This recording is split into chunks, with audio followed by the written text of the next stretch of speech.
You really have to hear what this team encountered. If you stay with me through the end, you will understand how one piece of open country can follow a person home for the rest of his life. On August 14, 2018, in Colorado's Uncompahgre wilderness, a 4-person field crew went into a high basin above Cow Creek Canyon. By sunrise on the third morning, 2 members of that crew were dead. One was gone without a trace, and only one man walked out under his own power. The official explanation was altitude stress, exposure, and disorientation. That explanation failed before the autopsy was finished. Dana Mercer died with no trauma, no toxin, no clot, no fluid in the lungs, and no disease in the heart that stopped in her chest.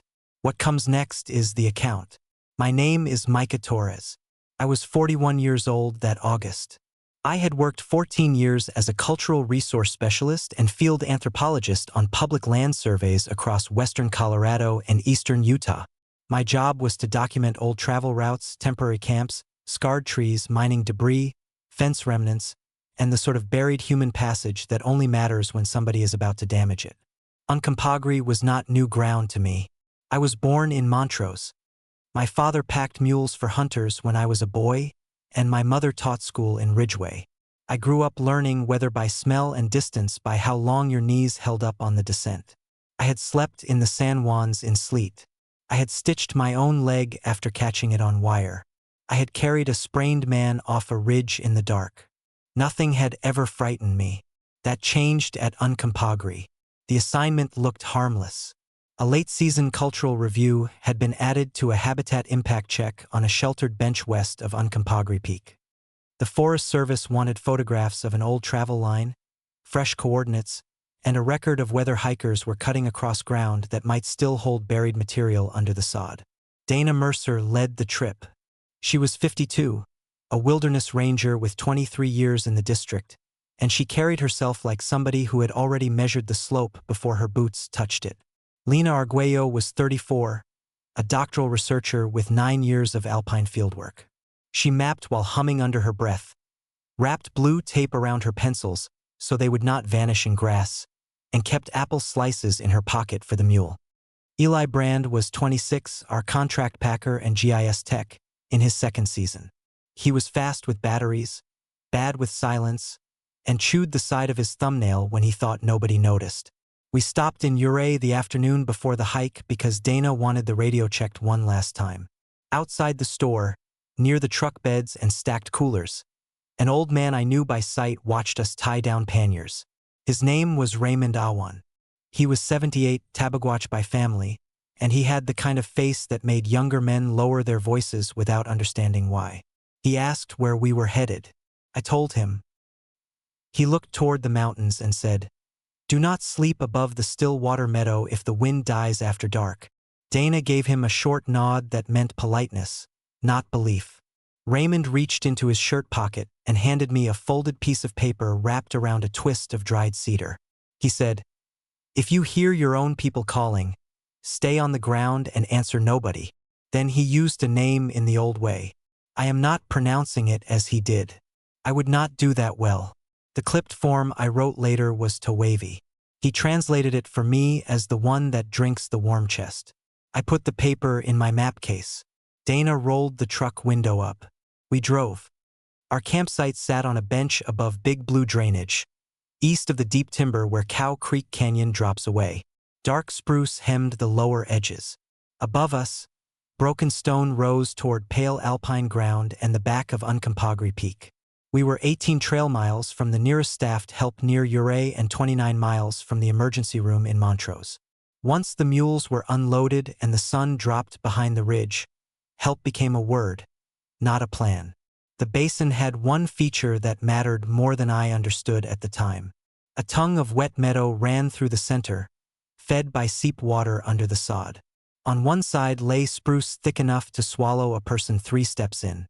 On the other was a shelf of broken volcanic rock cut by shallow pockets and old snow channels. Sound did not travel there the way it should have. One voice could carry far while footsteps disappeared. At dusk, cold air pulsed up from the canyon. When that air stopped, everything held still at once. The first sign came before sunset. Eli was driving the last stake for our photo line when the pack mule, Nestor, planted all 4 feet and refused to move. He was a calm gelding that had crossed bridges, creeks, and one lightning strike without much opinion. But there in the wet meadow he went rigid, ears pinned, nostrils open. Lena said there was cat scent in the trees. Dana checked the mud and found no lion track, no bear sign, nothing fresh at all. 10 minutes later, the insects went quiet. Not thinner, gone. The grass still moved. The light still held. But the small steady life noise that fills mountain evenings cut out so completely that Eli looked up from his GPS and said, "Did the air just change?" Nobody answered because we were all listening to the same absence. At full dark, Lena asked if one of us had walked past her tent. She had seen a shadow cross the fabric twice, tall enough to blot the lantern glow. Dana said it was probably me checking the mule line. It was not me. I had been boiling water and writing mileage in my field book. Dana checked the knots anyway. They were tight. Nestor stood with his head high and the whites of his eyes showing. I slept lightly that first night and woke with my hand around the flashlight.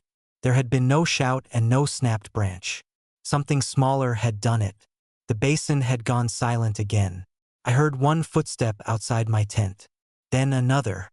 Deliberate. Not circling. Counting distance.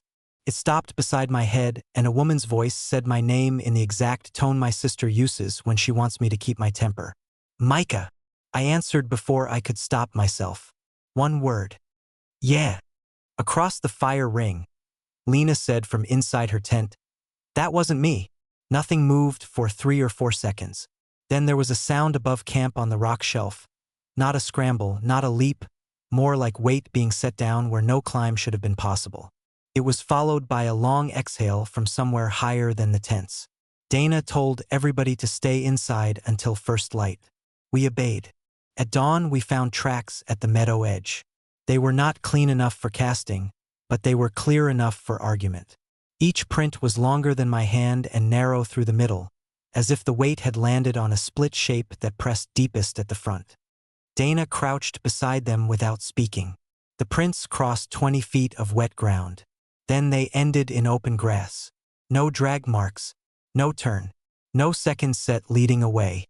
Eli walked outward in widening circles and found nothing. He laughed then, not because it was funny, because that is what some men do when the facts under their boots stop behaving like facts. Dana told him to conserve energy. Lena took photographs. I took out Raymond's note for the first time. The paper said only this: "If it knows your voice, do not give it more of you. When the wind stops, lie down and do not look up." We should have packed then. Dana said the disappearing tracks bothered her, but she wanted the shelter site logged before weather moved in. Half a mile above camp, under a shallow overhang, we found the reason the bench had been flagged in older records. Red ochre figures ran in a line along the stone. Most were deer and hunters.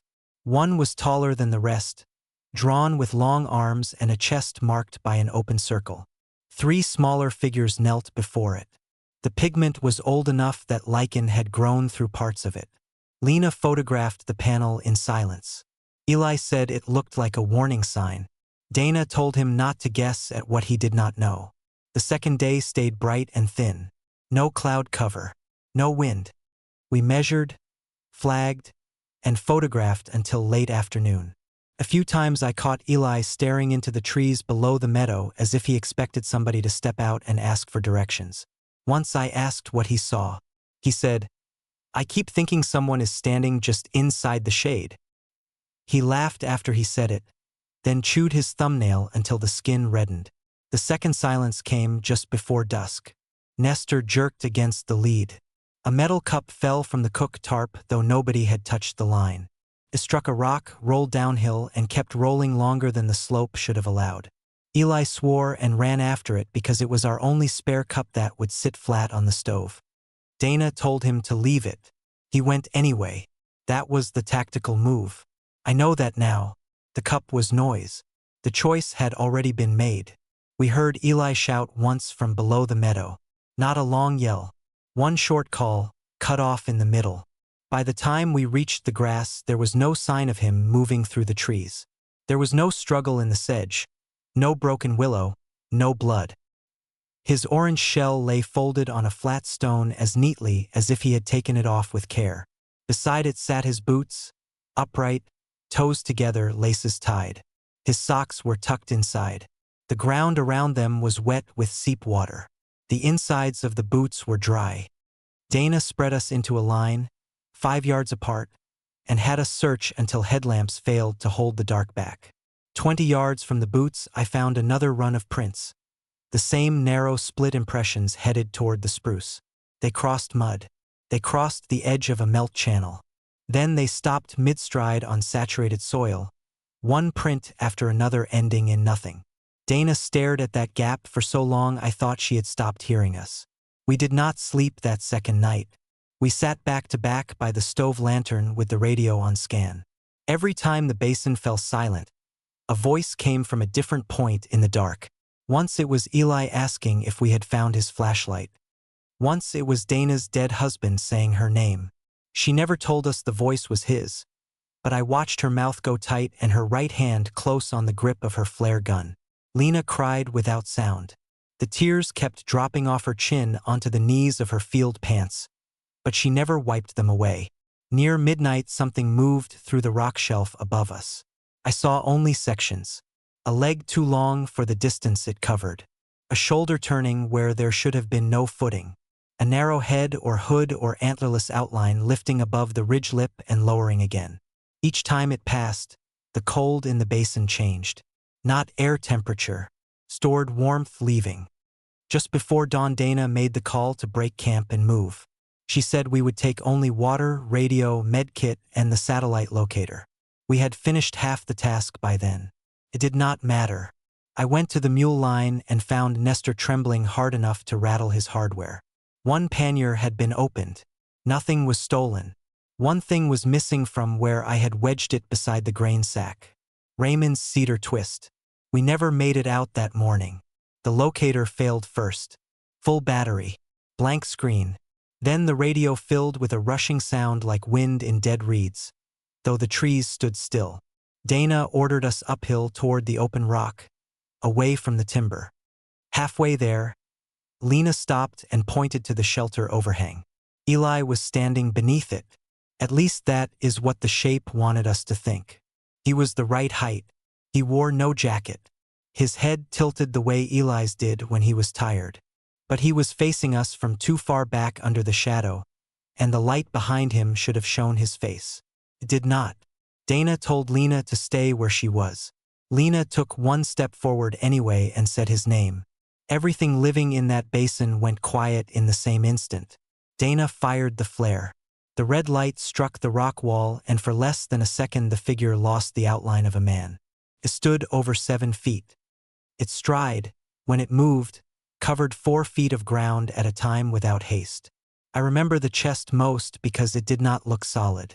It looked hollowed by darkness, as if the center of it made the air behind it dim. Then it was no longer under the overhang. It was at Dana. There were no claw marks, no bite. It touched her once at the base of the throat with something that might have been a hand. Dana dropped to one knee like a person kneeling to tie a boot. By the time I reached her, she was on her side, eyes open, skin already losing color. Her pulse ran wild for 2 seconds under my thumb and then was gone. Lena was screaming by then, but even that sounded wrong. The basin kept swallowing the edges of her voice. I grabbed Dana's radio. Static. I grabbed Lena's sleeve and pulled her toward the meadow. She tore free because the figure had moved again, out on the rocks above us, and she was still trying to make sense of what had happened in terms the mind can live with. Bear. Manfall. Anything with rules. There were no rules we knew. Then Raymond's note came back to me with the force of a blow. When the wind stops, lie down and do not look up. The air had gone still. Completely still. I dropped flat in the grass and pulled Lena down with me. For a moment she came. Then something spoke from the timber behind us in my mother's voice. It said, very gently, "Micah, help me." Lena lifted her head. She turned toward the sound. I caught only pieces after that. A rush across wet sedge without splash. Lena's hand reaching for mine and not finding it. The sound of breath being pulled through teeth. When I forced myself to look, she was 6 yards away on her back. Not dragged, not mauled, simply laid out with her arms at her sides as if someone had arranged her for a photograph. Her eyes were open. Her mouth was open. There was no blood anywhere. Her chest did not rise again. I kept my face in the grass after that. I know how poor that sounds as courage. It was not courage. It was obedience. I smelled mud, mule sweat, and cedar dust. Above me something passed once, twice. On the third pass it used Lena's voice, then Eli's, then my own, whispering my name into the ground beside my ear. I bit the inside of my cheek until I tasted blood because I needed one human thing I controlled. When the wind came back, birds started somewhere downslope as if a switch had been thrown. I stayed where I was until full sun touched the meadow. Dana and Lena were where I had last seen them. Eli was still gone. Nestor had broken loose and vanished. The tents stood untouched. Our food hung untouched. On the flat stone near Eli's jacket, there was one new item I had not seen the night before. Raymond's folded note, damp at the edges, with a second line written beneath the first in pencil that had not been there before. It keeps the ones who answer. I walked out alone. Search and rescue met me near the lower trail by evening. I gave the first version badly because my jaw shook so hard I kept biting words in half. I handed over Dana's radio, the note, the GPS unit, Lena's map board, and the camera cards. They sent teams back in. They recovered Dana and Lena. They did not recover Eli. His jacket and boots came out in an evidence bag. The boots were photographed, tagged, and later described in the report as a likely case of paradoxical undressing linked to hypothermia. That line is one reason I know the official report was written to end the matter, not explain it. Eli's boots were dry inside. His socks were folded into them. The meadow was wet enough to soak my cuffs at mid-morning. A hypothermic man does not remove his boots, fold his socks, place them upright on a stone, and then leave no barefoot tracks in mud. The autopsy on Dana Mercer stated sudden cardiac arrest of undetermined origin. The medical examiner told me in a hallway, off record, that her heart showed terminal failure without the usual chain of causes. No rupture, no blockage, no electrical scarring, no edema, no toxic agent. He said, "I've seen hearts stop. I haven't seen one stop like this in a conditioned woman at altitude with no preceding injury." Lena's case read similarly, though they added stress response and environmental exposure because forms prefer familiar boxes. I stopped sleeping in tents after that. I rented rooms with 2 locks and a chair I could wedge under the knob. For 6 months I kept painter's tape across every hotel window so I would know if it had been lifted while I slept. I still park facing the road. 2 weeks after the funerals, I went back to Raymond Awan. He listened without interrupting. Then he brought out an old tobacco tin. Inside were copies of 3 newspaper clippings, a Forest Service memo from 1974, and a diary page written in pencil on lined paper dated September 3, 1908. The handwriting belonged to a surveyor named Calvin Hurst. He wrote, "Miller heard his wife calling from the dark timber and left camp without hat or rifle. We found his shirt laid over a stump and his pulse gone without wound. The Ute teamster would not remain and said the high hollow had opened again." The 1974 memo concerned a seasonal employee named Garrett Voss in the same drainage. He reported voices outside camp, tracks that ended in open ground, and a dead coworker with no external injury. Garrett lived. 11 years later, he died at 44 while backing a boat trailer at Blue Mesa. The county listed heart failure. A deputy from a 1989 search near the same basin survived a missing person call after refusing to answer a voice in the trees. 6 years later, he collapsed while mowing his yard in Delta. His arteries were clear. That was the pattern Raymond wanted me to see. Not random taking, selection. Those who answered, looked up, or crossed the Stillwater meadow after dark were first at risk. Those who heard it and resisted sometimes walked away for a while, but not always for good. He told me the old people had rules for that basin long before maps carried English names across it. Do not sleep above the meadow when the wind dies. Do not follow a familiar voice after dark. Do not speak back when the trees go still. Then he gave me the fuller sense of the word he had shortened in town. Tabeguache, he said, was a soft telling for outsiders. The older meaning was closer to the one that drinks the heat where life is kept. Not flesh, not blood, the warm center. He tapped his own chest when he said it. I asked if it had once been a person. He said no. I asked if it was an animal. He said no. I asked how long it had been there. He pointed toward the San Juans through the window and said, longer than the road, longer than fences, longer than the prayers you brought in with you. The oldest evidence I ever saw for it was not the 1908 diary. It was the ochre panel above our camp. After the incident, I requested archived photographs from a prior site visit in 1996. They showed the same tall figure with the open circle in its chest. But one detail stood out when I compared them to Lena's fresh images. The smaller figures were not kneeling in worship. Their faces were turned down to the ground. They were following the same rule Raymond had written on that folded note. For a long time I told myself I survived because I obeyed at the right moment. On harder nights I think something worse. I think I survived because it had already taken who it wanted from our camp, and because men who walk out carrying a story keep places alive in the minds of other men. I survived because it let me. The Uncompahgre wilderness is still open to the public today. People hike there in good weather. They climb Uncompahgre Peak. They photograph wildflowers, fish cold creeks, and come home with clean memories and sunburned noses. Most visitors have a normal, pleasant experience, and I am glad they do. But there are nights in late August, after a dry day and before a weather turn, when the wind can stop over those wet meadows so completely that the whole basin seems to hold its breath. If that happens above Cow Creek Canyon or anywhere near the old shelter line, nobody will send out a warning sign. Nobody will connect a missing hiker, a quiet cardiac death years later, and a pair of boots set neatly side by side on a flat stone. The pattern stays hidden because each piece looks small by itself. If you go there, and the insects cut out all at once, and a voice from the dark says your name in the tone of somebody you trust, do not answer. Get low. Keep your eyes on the ground. Do not look up to see what is moving above you. I survived because I kept my face in the grass and gave it nothing more of my voice. That is the part that keeps me awake at night.